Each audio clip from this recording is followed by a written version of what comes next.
हम लोग 29 तारीख को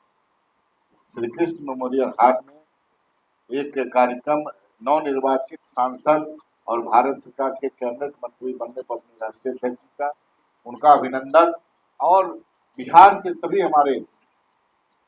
प्रमुख कार्यकर्ता आएंगे, नेता आएंगे, उनका भी हम लोग अभिनंदन का एक कार्यक्रम रखे हैं। शंकर सिंह जी हमारे पार्टी के विधायक भी रहे हैं और हमको लगता है कि वो आए थे, राष्ट्रीय अध्यक्ष जी से भी मुलाकात हुई, लेकिन चूंकि वहाँ से जदयू की सीट थी और जदयू की वहाँ पर एमएलए थी कि ये दुर्भाग्य है कि पेपर लीक अगर ऐसा हुआ है तो नौजवानों के साथ निश्चित रूप से जो मेहनत करके पढ़ने वाले बच्चे हैं उनके साथ ये अच्छा नहीं हो रहा है। नमस्कार, हमारा नाम है समरीन और आपने देखना शुरू कर दिया है लाइव सिटीज। आपको बता दें कि अभी अभी एलजेपीआर के प्रदेश अध्यक्ष राजू तिवारी जी ने बड़ी प्रेस कॉन्फ्रेंस की है और इस पीसी के जरिए उन्होंने बता दिया है कि आगे आगे एलजेपीआर क्या कुछ करने जा रहा है। साफ साफ बता दिया है कि 29 तारीख को अभिनंदन कार्यक्रम का भी श्री कृष्ण मेमोरियल हॉल में आयोजन किया गया है। क्या कुछ होगा उसमें ये भी उन्होंने बताया है। और देखिए, आपको बता दें कि राजू तिवारी से हमने शंकर सिंह के इस्तीफे को लेकर भी सवाल पूछा है, इस पर भी उन्होंने बहुत कुछ कहा है। क्या कुछ कह रहे हैं पीसी करके राजू तिवारी जी, सबसे पहले आप उन्हें सुनिए। सबसे पहले मैं लोकसभा चुनाव के बाद हमारी ये पहली प्रेस के साथियों से वार्ता है। मैं सभी पत्रकार जो आज आए हैं सबका मैं स्वागत और अभिनंदन करता हूं इस प्रेस वार्ता में। साथियों, जिस तरह से लोक जनशक्ति पार्टी में बड़ी टूट हुई थी, उसके बाद हमारे नेता आदरणीय चिराग पासवान जी के नेतृत्व में जिस हिसाब से लोक जनशक्ति पार्टी का हर एक कार्यकर्ता, बार बार आप लोग को मैं पहले भी बताया कि जिस तरह से उनके अथक परिश्रम और हमारे नेता आदरणीय चिराग पासवान के शानदार नेतृत्व में, कुशल मार्गदर्शन में हम लोग एक बार लोकसभा में पहले जिस तरह से पार्टी और परिवार बिखर जाने के बाद सभी कार्यकर्ता के बदौलत, उनके अथक परिश्रम और नेता के हमारे आदरणीय चिराग पासवान जी के शानदार नेतृत्व में बिहार में पुनः हम लोग की पार्टी, पुराना जो हम लोग के संस्थापक स्वर्गीय रामविलास पासवान जी के समय से स्ट्राइक रेट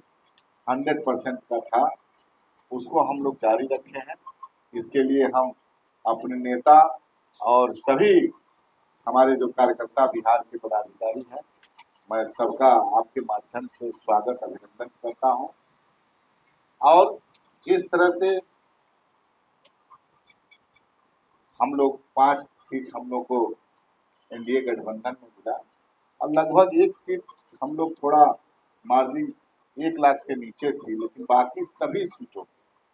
शानदार सफलता हमारे कार्यकर्ता, हमारे प्रत्याशी किए और स्ट्राइक रेट हम लोग का जो पहले से 100% था रहा। उसके बाद हमारे आदरणीय राष्ट्रीय अध्यक्ष जी पहली बार, तीसरी बार जब नरेंद्र भाई मोदी का शपथ ग्रहण हुआ, उस कैबिनेट में वो हिस्सेदार बने। हमारे नेता चिराग पासवान जी पहली बार भारत सरकार में कैबिनेट मंत्री बने। इसके लिए इसमें भी पार्टी में कल एक बैठक हम लोग किए थे, जिसमें सभी हमारे जिलाध्यक्ष और सभी प्रकोष्ठ के हमारे प्रदेश अध्यक्ष आए थे और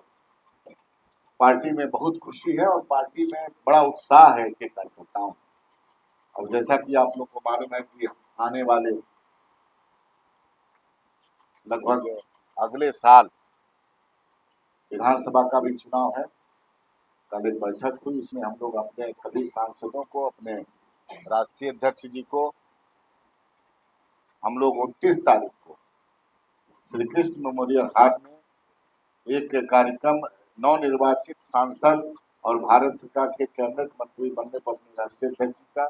उनका अभिनंदन और बिहार से सभी हमारे प्रमुख कार्यकर्ता आएंगे, नेता आएंगे, उनका भी हम लोग अभिनंदन का एक कार्यक्रम रखे हैं। आप लोग के माध्यम से मैं बताना चाहता हूँ 29 तारीख को 11 बजे से श्री कृष्ण मेमोरियल हॉल में हम लोग रखते हैं। उसमें हमारे सभी आएंगे, सभी हमारे कार्यकर्ता आएंगे, हमारे नवनिर्वाचित सांसद आएंगे और हमारे राष्ट्रीय अध्यक्ष जी जो पहली बार भारत सरकार के कैबिनेट मंत्री बने हैं वो भी आएंगे। उनका स्वागत सम्मान समारोह होगा। और जिस हिसाब से अभी हम लोग गए थे दिल्ली, उसमें हमारे नेता ने स्पष्ट निर्देशित किया है कि अब विधानसभा का चुनाव की तैयारी, पार्टी टूटने के बाद आप लोगों को बता दूं लगातार हमारे कार्यकर्ता हमारे नेता के नेतृत्व में काम कर रहे थे और जिस तरह हम लोग अपनी 5 सीट पे लड़े थे उसी तरह एनडीए की 40 सीट पे हमारे कार्यकर्ता बढ़ चढ़ के हिस्सेदारी ली। लेकिन दुर्भाग्य ये रहा कि 10 सीट पे हम लोग चुनाव नहीं जीत पाए, हमारे एनडीए के लोग नहीं जीत पाए, लेकिन फिर भी 30 सीट पे हम लोग जीतने में कामयाब रहे और हमारे 5 की 5 सीटें हमारे लोकसभा के प्रत्याशी चुनाव जीते और हमारे कार्यकर्ता अब विधानसभा के चुनावी बोर्ड में 29 के बाद हम लोग लग जाएंगे और विधानसभा में तैयारी अब हम लोग शुरू करेंगे और आने वाले चुनाव में जितनी सीटें हमको मिलेगी हमारे कार्यकर्ता लगभग यही कोशिश करेंगे कि विधानसभा में भी हमारा स्ट्राइक रेट 100% का हम लोग इसमें लग जाएंगे। और आप यही बताना था आप लोगों को 29 तारीख को हम लोग नवनिर्वाचित सांसद कैबिनेट मंत्री बनने पर उनका स्वागत और कार्यकर्ता सम्मान समारोह करेंगे और उस दिन आप लोगों को भी हम लोग आमंत्रित करेंगे। अब बाकी और कुछ आप लोग कुछ पूछना चाहते हैं? हमारे नेता चिराग पासवान जी बड़े जो भी एनडीए घटक दल के नेता बैठेंगे, लेकिन हम 243 आपको पहले भी हम बोलते थे कि हमारी 40 सीट पे तैयारी है और निश्चित रूप से हमारे कार्यकर्ता 40 सीट पे बहुत मेहनत किए। इसी तरह से हम लोग 243 सभी विधानसभा में आपको मैं बता दूं कि हमारा हर बूथ पे कार्यकर्ता है और हम लोग सभी सीटों पे तैयारी करेंगे। लेकिन गठबंधन में पार्टी का कुछ है, हम लोग का इनर कैबिनेट की बैठक होती है, हम लोग के प्रमुख साथियों की बैठक होती है और हम लोग चिन्हित करते हैं कि किस सीट पर हम लोग चुनाव की तैयारी अब शुरू करेंगे और किस सीट पे हम अपनी बात रखेंगे कि ये सीट हमको गठबंधन में मिलनी चाहिए। ये अंदर खाने की बात है, लेकिन हमारी तैयारी 243 पर उसी मजबूती के साथ है जैसा कि लोकसभा में।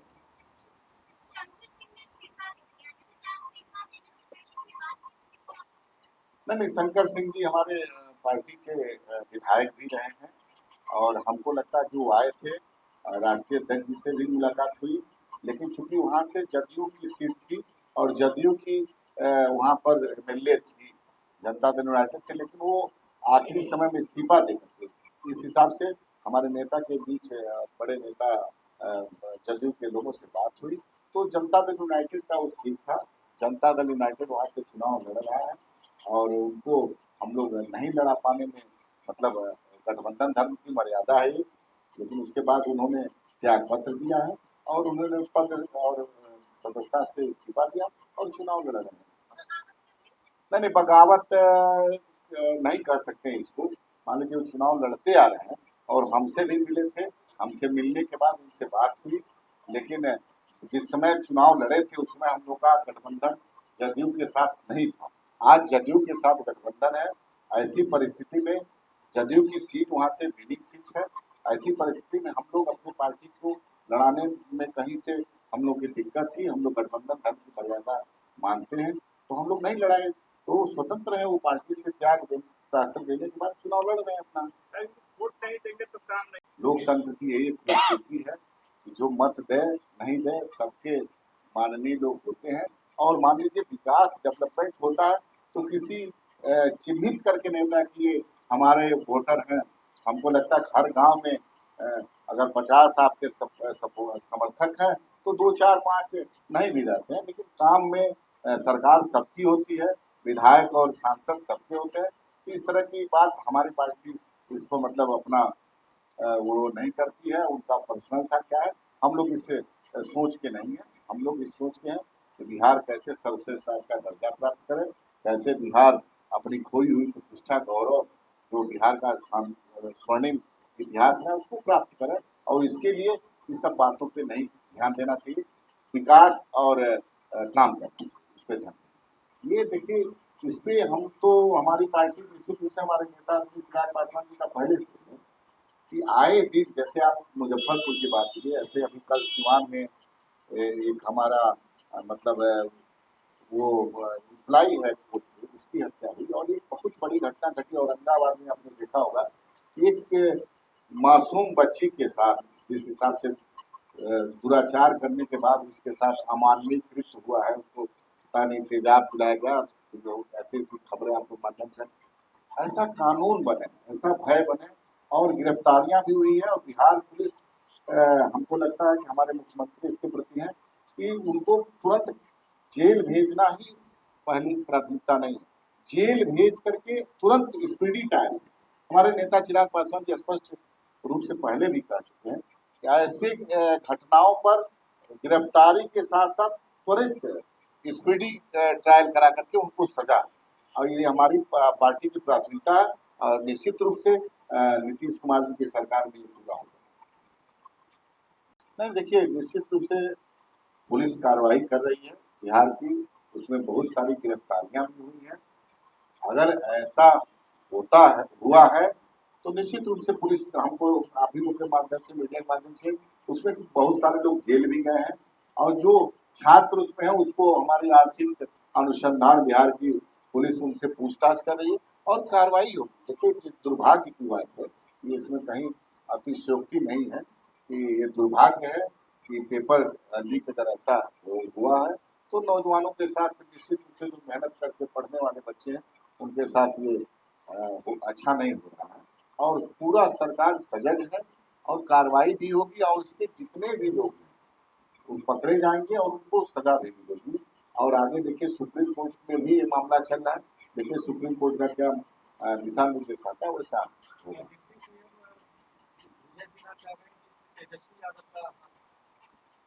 देखिए, पुलिस अनुसंधान में है, पुलिस अनुसंधान में जिसका दोष होगा, हमारे नेता बिहार के मुख्यमंत्री लोकप्रिय नीतीश कुमार जी का स्पष्ट है कि न किसी को फंसाते हैं न किसी को बचाते हैं, जो भी दोषी होगा उसको सरकार बख्शेगी। तो सुना आपने क्या कुछ बताया है राजू तिवारी जी ने, बता दिया है कि 29 तारीख को क्या कुछ होने जा रहा है, और शंकर सिंह के इस्तीफे पर भी बड़ी बात कह दी है। तो अब देखना होगा कि आगे आगे क्या कुछ होता है। तो ऐसे तमाम अपडेट्स के लिए ऐसे ही हमारे साथ बने रहिएगा और देखते रहिएगा लाइव सिटीज। बहुत शुक्रिया।